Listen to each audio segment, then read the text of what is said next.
So I come down to Isle of Man newspapers. It's with the editor in between your award-winning papers you keep putting out. I love the way you do that. You know, what can you say? What can you say? What can you say?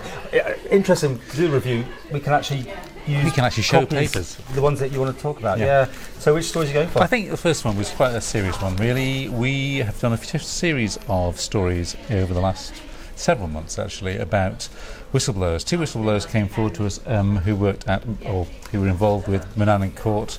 We kept them anonymous in our newspaper, obviously, and they came along making all sorts of allegations about what's happening there. One said that he or she expected a death to happen there because it was bad. Others said it was badly organised and so on. And the DHSC, the Department of Health and Social Care, sort of said, disputed these things. But the real point is that these whistleblowers came forward not to any official organisation, but to us to express their fears about what was going on there.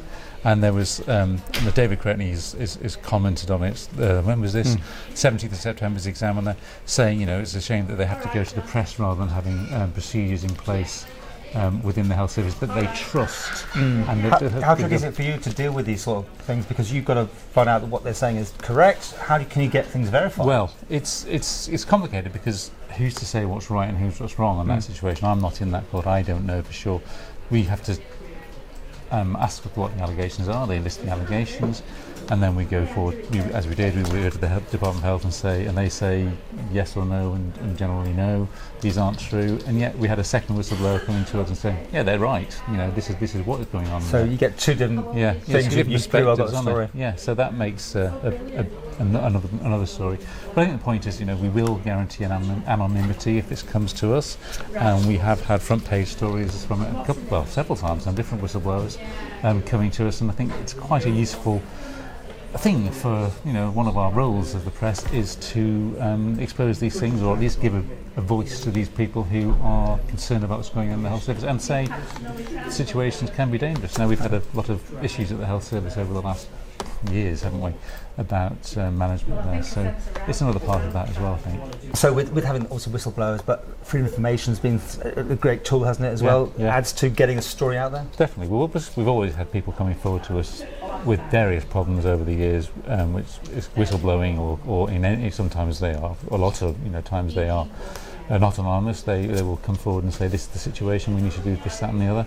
Well, freedom of information has been in the air now for available now for 2 or 3 years. Good tool for you? Very. We've made more several. Useful, We've probably made more than anybody else. You get the answers you want there, or do you think there's still a lot of depends. Let's hide that one? Depends on the question. We had a long-running battle over the Snaefell trams crash incident. Oh yeah, you dog a boat on that one. Yeah, we went back to them, I don't know how many times. Adrian Derbyshire, our chief reporter, went back to them a number of times anyway, over different parts of that, and when we challenged, one of the results was we were not going to give you that, and we got it eventually. So we do challenge that, and we do make sure that we try to find out what the readers really want to know. Okay, let's do another headline. Okay, I thought that we did a story on the front page of the Courier, actually.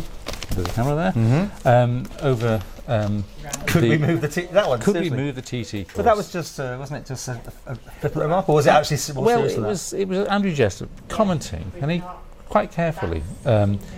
He didn't say he himself thought this, but he said that there had been suggestions had been made to him that they should reroute the TT course. Now, the issue that he's concerned about is the difficulty of using the access road going from Quarterbridge up to Brandon Road near the school. There's a story there, isn't it? 'Cause that got completely choked this year, more than I think normally. But I don't know. Well, people moan about that. Yeah, fair enough. There's problems there, and I think if you live inside the course, and you want to get out, or actually want to go to the hospital, it's an issue anyway. So Andrew Jessup sort of commented on that and said that suggestions have been made to him. What's interesting is that when we put that story online, it just got, I don't know, thousands and thousands of hits and people commenting on it.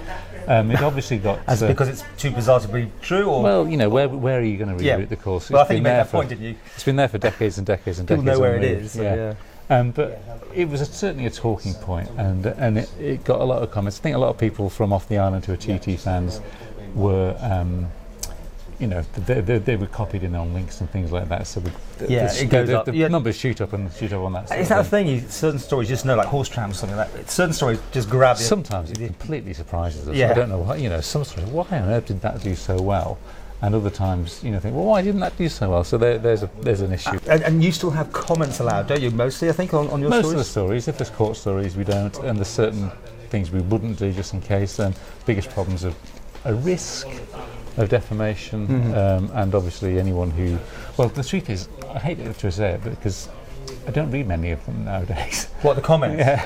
There are a lot of people. Are they filtered though, or do they just go up? They go up, and the only time we take them down is when there is a complaint made, and there's a reporting system which I think is quite straightforward. Yeah. And if we get one of those and we look at it, and sometimes they think, well, that's all right, and sometimes you think, oh, that has to come down. Yeah. And so we then take them down at that point. So I mean, there's lots of interesting comments made, and lots of not very interesting comments made, and a lot of ranting internet nonsense going on online, which I'm afraid happens everywhere. What's the outcome of the story? Have we got one? No, there's no outcome on I mean, that. he made that announcement. He made this comment. I don't think he was being flippant, actually. I think people have in the Snugger area and that way have said, why can't we review the course? But I think that's born out of some sort of frustration about the situation that goes on there for 4 weeks a year. I think the story is the access road. If they're really going to do something about that. That's the thing. It came off the back of that, talking about widening that somehow, making it easy to use or whatever.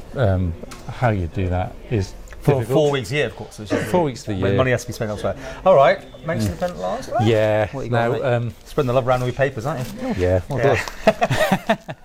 There we go. KFC. Oh, this is here, outside your window, isn't it? Next to us. Now, last year, when we revealed to the Manx public... Was it exclusive? Yeah, that the KFC were toying. We're looking at the site here, next to us, the old Eurocars site on Peel Road, that they were coming to... Well, looking at the place, and Starbucks are considering, or putting planning application in to build new restaurants there. And the story was going to cause traffic chaos, wasn't it? That was the fears of a lot of people who live in this area, and obviously going up and down this road, the main route west and south from Douglas. Well, I think McDonald's has a fair amount of pinch points, doesn't it, sometimes, So at KFC have had their experts looking at it, and have reassured the Great Manx public that there won't be traffic chaos here. So I'm sure that I know that a lot of readers think, well, a lot of nonsense that is. It has to have, if people going in and out of this area here. What is it? 400 yards away from McDonald's. Yeah. There will be lots of problems on traffic here. It's a fairly big site, neutral on that, but I think there's a real big. It's your lunch anyway, every now and again. Well, they say site won't cause. This has been going on now for absolutely over a year or so, isn't it? It's just over a year. I mean, someone's got to make a mind up at some point. Well, they've altered the application, they've given more information on that, but planning can take a long time. This is a big development that's proposed, and I guess these things do take much longer than most people anticipate. And you say some stories get more hits than others. I bet that did well, did it? Because KFC or something like that immediately gets people going, KFC, that's one of those things. There's certain words, certain things will normally. Steam Pack is obviously another one that will always get a lot of interest and hits. Okay.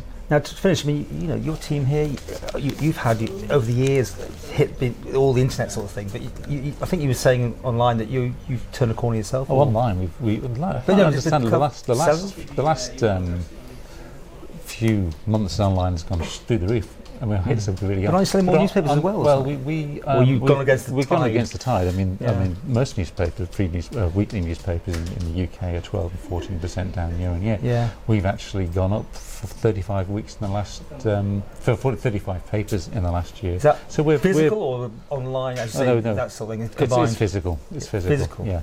Okay. In the shops in town, so everywhere, and we think that's down to a great team working together and producing the news that the Great Manx public want to hear. But it's interesting, you have to juggle things in your head going, that's going to make a good headline.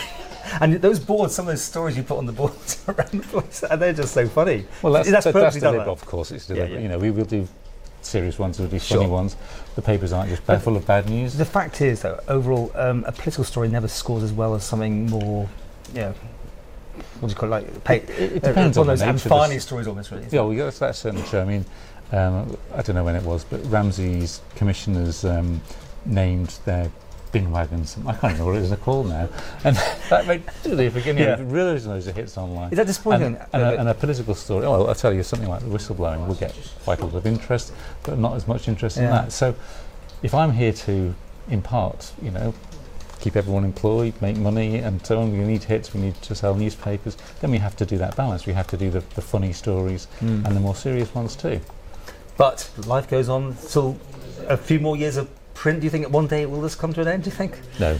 You think people still want a physical print's going to change a lot, and it already has. We're doing more and more supplements and things like that. Lots of hits. We had one on the maritime industry 2 or 3 weeks ago. The destination things about why people should come to the Isle of Man, which readers have been sending to friends and family across, sort of saying these are the advantages of living here. Why you should maybe want to come back. Those sort of extra things have been adding real value to the newspapers. And I find, I don't know whether everybody agrees with me, that if I sit down with my newspaper and I read it, if I've got a news website online, I get distracted by the adverts. Something else comes up, my Facebook message will come up, and I don't really read it, and I come away thinking, so it's a real what's that about? Engagement. Yeah, but if you actually got a newspaper on your desk or your table there, you'll read it. You don't get so much distraction.